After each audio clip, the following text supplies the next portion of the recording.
This will be the most useful makeup tutorial you'll watch all year. There's no gimmicks, nothing that I'm trying to sell. I'm just gonna pack this with professional makeup tips to transform your makeup applications so that way you can get the most flawless looking makeup that you can actually change up every day using the same exact techniques that literally work for everyone. Tip number 1, a great makeup base always starts with the skin. So the first thing to a great makeup base is actually a razor. And I know you guys are probably thinking I'm crazy. You're like, geez, Marlena, we're gonna razor our face. Yes, we are. We are gonna shave our face. Okay, I'm telling you, as soon as you start shaving your face, your makeup is gonna lay down much more smoothly. Even if you don't have full hairs like I do, I have a full chia pet going on my chin now that I'm in my 40s. Thank you, perimenopause. If you have peach fuzz, I'm telling you, if you start shaving your face, it's just everything's gonna lay down smoothly. So I get a cheap pack like this. You all has 12 of them. I use a new razor every single time I shave my face. Once I'm done using this on my face, it goes in the shower. I use it for the rest of my body, but get a new one so that way you don't risk any bacteria getting in your face. Okay, so I just wash my face, I get a new razor, and all I do, you all, is I pull back my little hairs here. I had like this Elvis sideburn going on. It was not cute. Okay, so pull this back,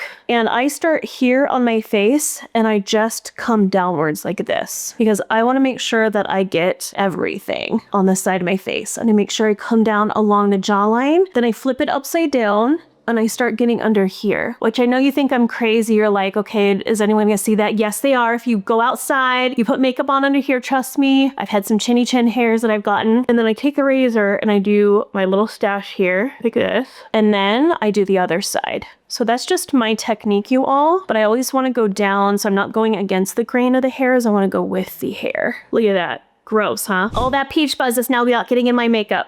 Next, you really have to hydrate well, you all. It's the skincare. I'm telling you, if you don't have a good skincare routine, it doesn't matter how expensive or how much makeup you're putting on your face. If you don't have a good base, it's just not gonna work. Vitamin C. Okay, I want you to pay attention to this one. Please get vitamin C in your guys' skincare routine. I use this every single morning. I don't care what brand, research what brand you want, but putting on a vitamin C serum in the morning underneath my moisturizer has transformed my skin. Here's all the benefits. I have notes, you guys.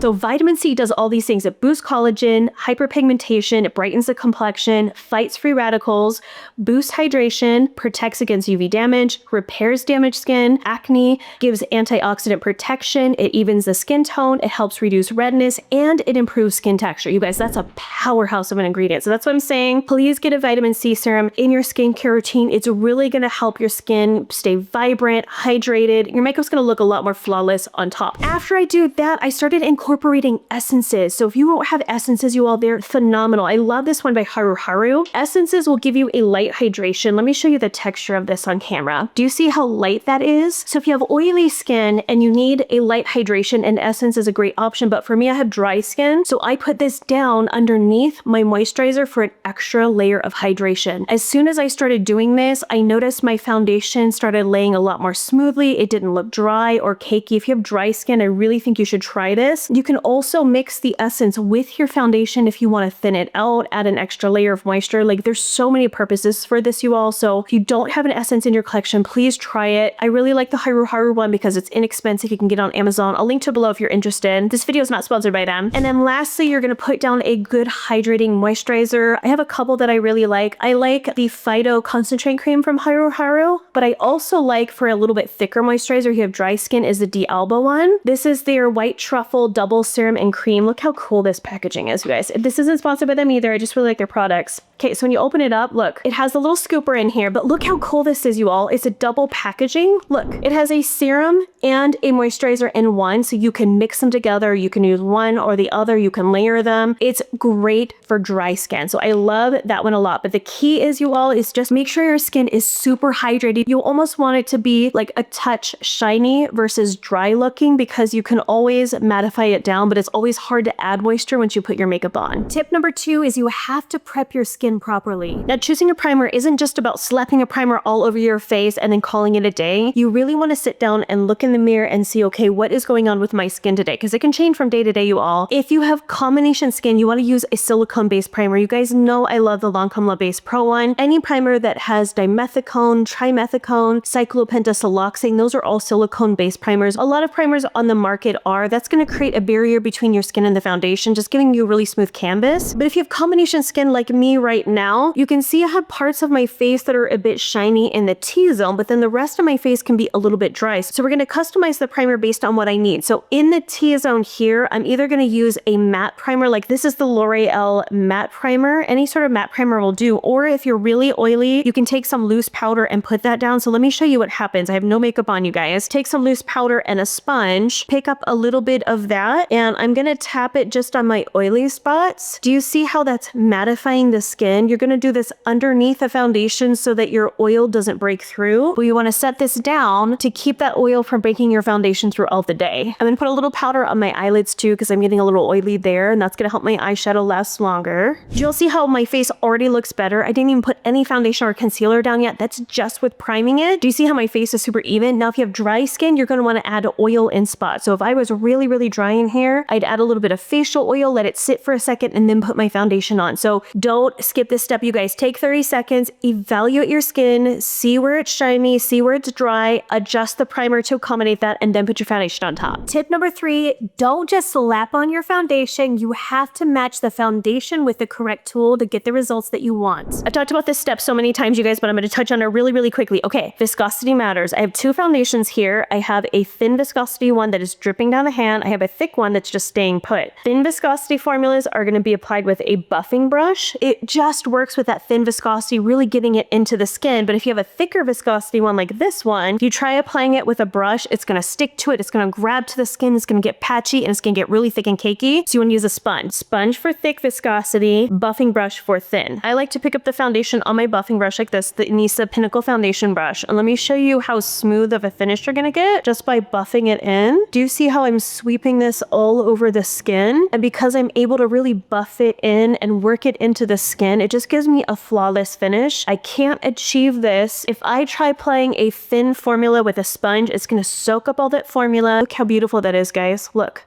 compared to this side.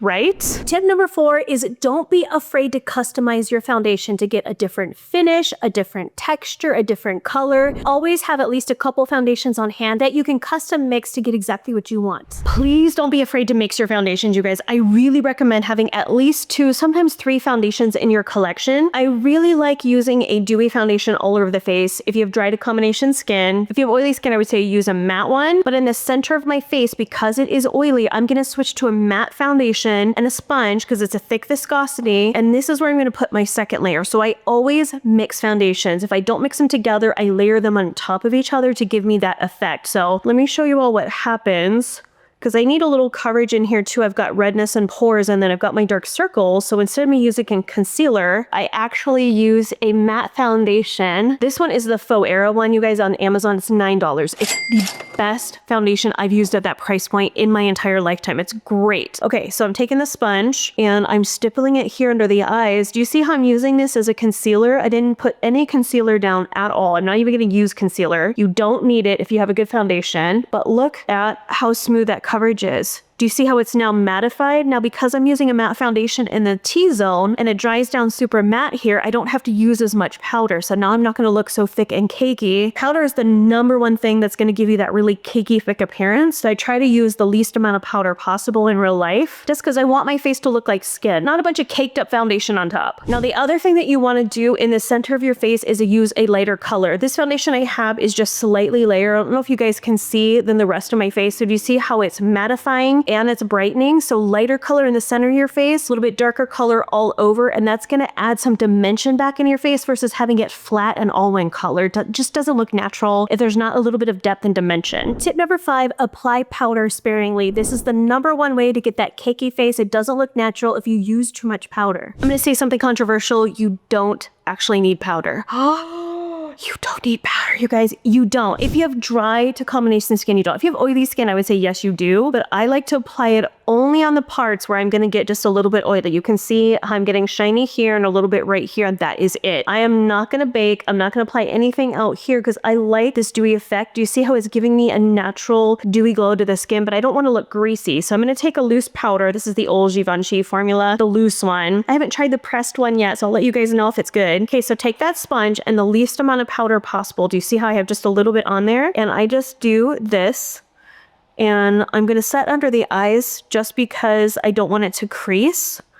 And right here next to my nose, on top of the nose, I'm not picking up any more powder. And then I'm going to do my eyes. Do you see how little powder I used, you all? Because I'm going to lock this down later with a setting spray, so I really don't need powder other than just to get rid of that shine. And that's it. Leave the rest of this really dewy so it actually looks like skin. Tip number 6 is a little controversial. Contour and bronzer aren't necessary. I have another controversial thing to say. You actually don't need bronzer or contour. I am saving you guys so much money on all these products you have to buy. Now, I will say this. I contour my jawline especially because I've got chin fluff. I've gotten fluffy and gotten a little loose here over the years. Now that I'm in my 40s. So that's where I go in with a cream contour like this. This is the Merit Beauty one. I'll list everything in the description box if you guys want it. If not, I just want you to follow the techniques. Okay, so I like to take a stick like this. Do you see how I'm carving it under here? And then I'm gonna do a little bit here for that chin fluff. And then I'm gonna go in with a brush like this. This is the BK109, just something to kind of blend this out so you can't tell that you have a harsh line there. But do you see how it's chiseling my jawline look? Do you see how it's a little bit sharper here? So that's what I like to do. Now, if you have kind of fluffy cheeks like I do, I'm fluffy all over, and I wanna add some dimension, then I can use contour. But honestly, you guys, if you don't have a fluffy face, I would say you really don't need contour. All you're doing is adding on extra product that's gonna make it look less skin-like. And then here, I'm gonna blend it up. Don't blend it down. It's gonna give you a beard. We always blend our contour up like this. You see how I'm doing kind of these strokes. I'm holding the brush lightly with just a couple fingers because I want just a loose control. How you hold your brush matters too. See how I'm doing that? Blending it upwards. And then you can kind of tap in what's left up here. And you see how it's giving me very soft definition. Tip number 7, if your blush looks flat or dry, it's probably because you have the wrong formula. If your blush is making you look just flat and heavy and cakey, it's because you're using the wrong finish. I have 2 formulas to show you. One, this is a matte finish blush. Do you see how it's flat? It's not really reflecting a lot of light. It's beautiful. This would work great for oily skin, but for most people, you want something that's satin finish. Again, something with a bit of shine. I have a Valentino one, so I love this formula so much. Can you guys see in the light? You see how this is reflecting a bit? This is not. This is very matte. This has a satin sheen to it. That's gonna look more like skin. You don't want something flat. Okay, so let me show you the Valentino one, same brush. I'm gonna pick it up, apply it here. And I'm just gonna tap it on top of the cheekbones. And because I'm over 40, I wanna apply my blush a little bit higher so it lifts the face a bit. I don't wanna come down here. It's gonna drag the face down. So keep it up high, but on the cheekbone. Look how that looks like skin, you all. Do you see how it has a nice sheen to it because it's not matte? Now I have another trick for you. If you have dry skin or you want your cheeks to look very luminous, like this has a nice sheen to it, but if I want my cheeks to be very glossy, you can actually use a lip oil. I love these ones from Typology. I think their packaging is super cute. And I'm going to show you the color I'm going to use because you're probably going to be like, oh, that's too dark, Marlena. This black cherry color, you guys, I'm going to put it on my lips so you can see the color. It is so stunning. But what I love to do, I'll put this on my lips also, just like that. Isn't that such a pretty color? I'll do my lip liner here in a second. Okay, I like to actually use this as a blush. It gives the most beautiful glossy cheek. It is so stunning, you all. So let me show you what I do. I do 3 dots like that. And I know it looks crazy. I'm gonna take my sponge and just tap this on top of the blush I put down. And I want you to see the texture and finish that I get because it's such a lightweight, soft oil. It's so pretty. It doesn't pick up my foundation underneath, but look at my cheekbones. Is that not gorgeous? So if you have very dry skin and you just really want a beautiful kind of glossy cheek, adds a lot of luminosity to the skin, I love using the lip oil on the cheeks as well. Tip number 8 is a little more controversial too. It's cream and liquid highlighters look better than powder. She said it. She went there. Another unpopular opinion, you all, I'm just not a fan of powder highlighters anymore. I use them from time to time, but as I've gotten older, I really just think that powder highlighters can look very fake and they look shimmery versus glow from within, which is what we want. So I like using cream or liquid highlighters better. I think they just look more natural. I have this one by Typology. This is their Illuminator T31. It's their glow drops. It's such a beautiful formula. So what I like to do, it has drops here, and I'll put a drop on my hand just like that. And same thing, take that sponge that I used earlier and I'm going to pick up some on that sponge. So it has just the slightest bit there. And then I'm going to tap it on top of the cheekbones up here. I like to put a little bit above my Cupid's bow, here on this side of my cheekbone, anywhere that you want to highlight your face and just give it that nice luminosity. Do you see how it's making my skin look glowy, fresh, very natural, not thick or cakey at all, just adds a beautiful luminosity. So if you have dry to combination skin, I would say avoid using powders. If you do have a powder highlighter and you want to use it up, I would say the best thing you can do is take a drop of foundation, squish it into the sponge to where there's not a lot of product, and then just gently tap it on top of that powder highlighter. It's going to calm down the shimmer and make it look more like a glow versus a streak of shine. Tip number 9 is you have to fix your brow color. If it's too orange or too gray, it's not going to look natural. It'll always look like Sharpie markers on your face. Now, this tip I learned when I went to makeup school in Paris, and all brow colors need to have a touch of a khaki base in them. They have a touch of green. Hair naturally has just a slightest tint of green to it, and a lot of companies make brow pencils either super warm and orangey or super gray. I have some examples to show you. Right here is my favorite brow pencil by Senna Cosmetics. I've used it for years. I've talked about it all the time. I like it mostly because of the color. Do you see how it's a neutral brown? It has just a tiniest bit of khaki undertone, not a ton, but it's very neutral.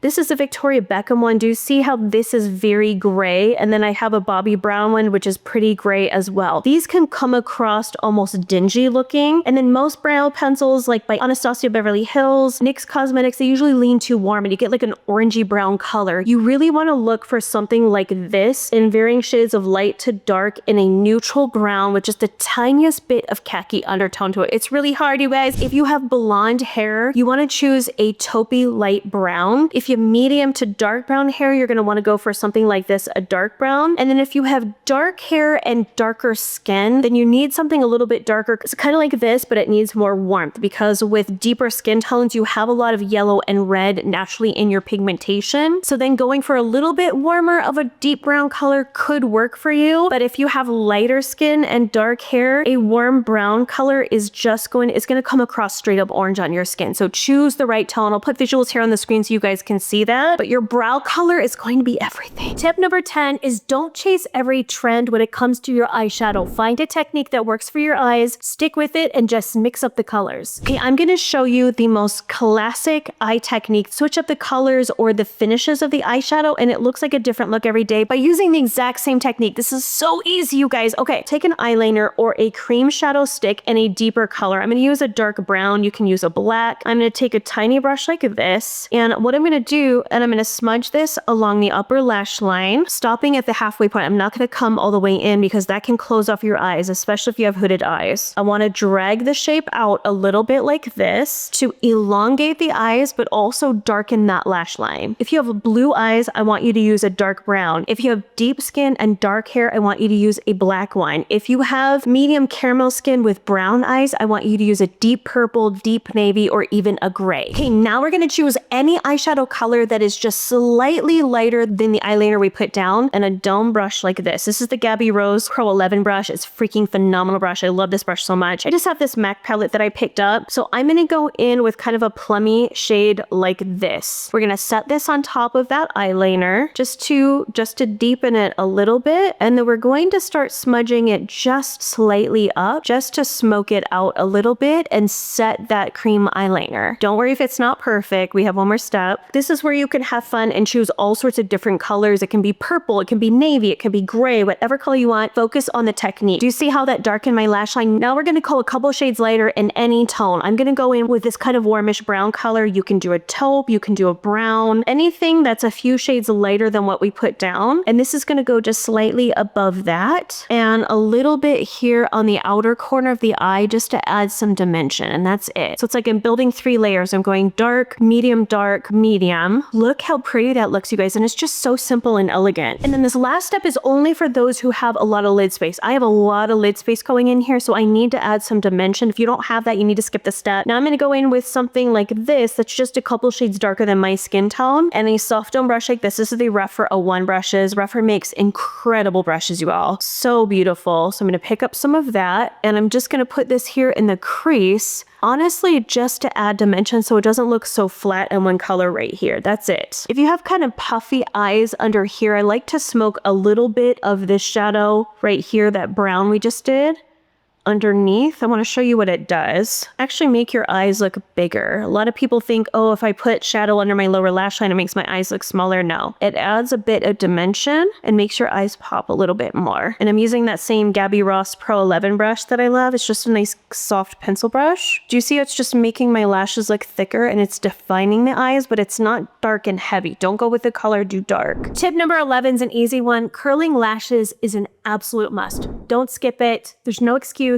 Always curl your lashes. I know this is a given, you all, but you have to curl your lashes. Do not skip this step. I want to show you what happens when you do it, when you don't. Okay, so I'm going to do this side. Now here's the trick to curling lashes. You're going to do most of the curling at the base. So I'm going to hold it here the longest because I don't want to curl a lot at the tip of the lash. It's going to make it look unnatural. I really want to just flip those lashes up and then go to the middle or the tip of the lash. Just give it one little curl, not too much, but look automatically at this side versus this side. Do you see I was already making those lashes look thicker? Don't skip the lash curler, you guys. It's really important. Tip number 12, apply your mascara more at the base of the lash versus the tips. My other trick with mascara is to apply most of the product at the base. I love this Tarte Lights Camera Lashes because of the wand. Do you see how it's not a huge wand? So that allows me really to get in here at the base. So I'm gonna do a swiggle at the base and sweep it up. Swiggle, sweep. I want most of the product to be at the base. If I start putting too much product at the tip of the lashes, that's where it starts to get clumpy and fake looking. If you want just very light, fluffy, natural lashes, mostly at the base like this,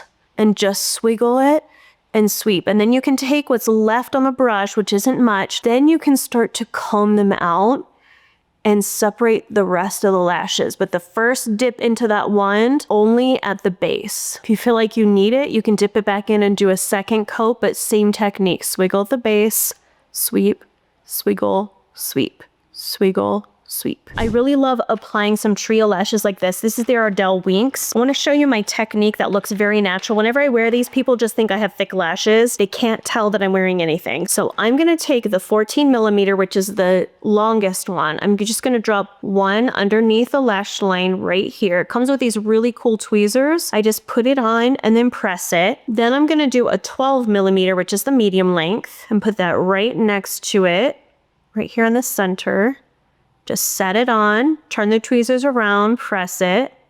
And then last one is going to be the 10 millimeter, which is a short one, and set that right next to that here towards the inner corner, just like that, and press it. And then you can take the tweezers and you can come at the base and just give it a little squeeze just to make sure they're on there tight. And look at that, you all. And look how beautiful and soft and natural it is. It doesn't look like I have a big thing of strip lashes. It doesn't close off my eyes because I went from long, medium, short. So it elongates the eyes and it lifts them up. Tip number 13, lining the lips is absolutely necessary if you're over 40. If you are over 40, you have to line your lips, you guys. Something happens when we get over 40. It's like we lose the definition on our lips. Okay, here's my technique. Take a lip liner, any color. I like doing kind of a cool neutral brown like this. I think it goes with every lip color. Let me wipe off what I have on. We're gonna focus on the Cupid's bow. So really line right here. I don't like lining outside the lip line. I think it's obvious and looks fake. I'll show you my trick how to make your lips look fuller. So line that Cupid's bow, and then we're just gonna